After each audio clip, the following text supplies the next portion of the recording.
Hey guys, so today's presentation is actually gonna be short. This is not gonna be a technical, or we're not gonna build any project or anything like that. So it will be more like a rant based on my experience. So like as a data scientist, machine learning engineer, you probably like trying to build an internal tool, right? Or maybe you wanna build like a project because probably in the company there is more resources, there's like there's data, right? But the problem is that like all the project that you want to build, probably they are not aligned with the business, right? You're probably thinking, okay, let me build a customer lifetime value project or something like that. But the problem is that like if anything that you're gonna build is not actually aligned with the business, then it might not have that too much value. So it's quite important to understand where the business is going and what the business value. So to do that, I'm gonna use like certain academic architectures. They've been presented previously, like TOGAF, score balance scorecard. All of these tools, I find them to be valuable, especially in the industry whereby you want to understand the business, and based on that, you can be able to kind of like come up with a very, very good project that can actually have a huge impact within the organization. Okay, so this is just an example. So I used this company called Transnet. Is a South African supply chain organization that deliver goods. So so so this is just an example. It can still apply to any organization. I just chose randomly, by the way. So okay, cool. So the first thing that you want to do is that you want to understand the company, right? Like where the mission is going to tell you about where the company see themselves in the future.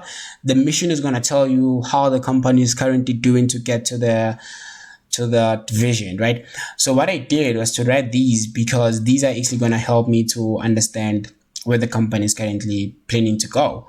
So there's also we're gonna look at like their strategic themes. We can see that their market demand here. They plan to build a supply chain model that is actually adopting forecasting, and like you getting insights in real time based on demands and supply. So they also value sustainability, so integration of the triple bottom line into supply chain. So the point here is that you actually want to understand how they trying to penetrate the market, what are the things that they're trying to bring to the market. If you understand this is at the high level, so it's fine. So what you need to do is that as a data scientist, then you break these strategies into like subset that is easily to achieve and easily be able to measure or something like that, right? So that's what we're gonna do.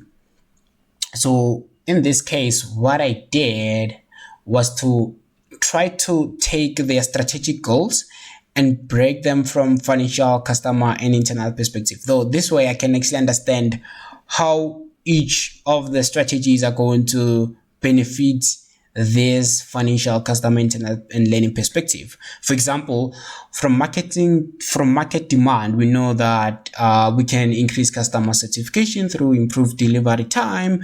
Internal perspective, we can forecast demand or sales. So this is actually going to help us when it comes to inventory management. Learning perspective, we can try to establish a good buyer and seller partnership. Okay, so you creating all of these objectives in order you can be able to understand, but you linking objective to a strategy. Like this is the strategy that you had. These are all the strategies that you had: market demand, sustainability, industry 4.0, and you're taking them, then you're linking them to the objectives. So this way, it's something that is still at the high level, but now the goal here is that you get to understand the importance of these objective and strategies from the perspective of finance, customer, and internal and learning perspective. Okay, so this is the most powerful slide that I wanted to show you, because this is where I try to break it more further to create objectives and measures and targets and something like that.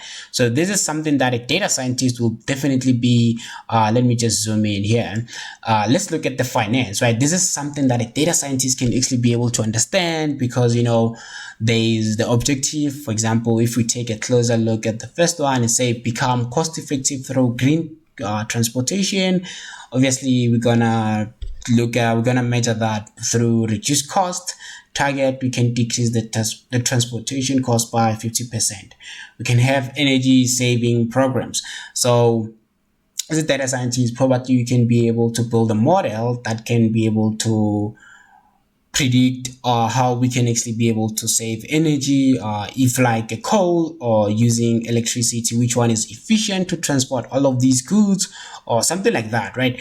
So but the point here at the high level is that now we're breaking all of these strategies and we're creating objectives, measures, targets. For you internally, you can build all of these project alone, or with a small team if you like. So we have a customer. If we take a look at the customer, we can look at, okay, the last one there, it says build long-term relationship with customers and measure how the customers or the clients, like they've been with us, right? Customer lifetime value. Then the target is to increase customer life cycle by 3 years. Probably maybe we had a contract with our customers for, we want to make sure that we maintain that long-term contract with the customers or something like that. This is something that a data scientist can understand, and this is something that a data scientist can build a project on. Maybe they can build a customer lifetime value model. That's something that they can do, right? So I'm gonna share the slides and you're gonna go through this. But probably you guys get the idea from this, right? You probably get the idea. So if we look at the internal business process, the objectives here, we can see that we want to focus the market demand. So the measure is going to look at the fill rate, target maintain fill rate between 85 and 95, initiative, demand planning initiatives. So this is something that you can understand as data scientist and you can build a project on. But the good part, the key takeaway, if there's something that you have to take away from this, is that all of these have been built based on the business goal, based on the business strategy, mission, goal, all of these things. So all of this project that we just spoke about now, they align with the business goal. So that's what is very important, right? So I hope this was very, very, very helpful for you guys. I think this is quite good, especially like if you think of using these tools, framework, like scope balance, scorecard, TOGAF. There's so many of them. You can check them out. But yeah, I hope this was helpful. See you guys. Thank you for tuning in today.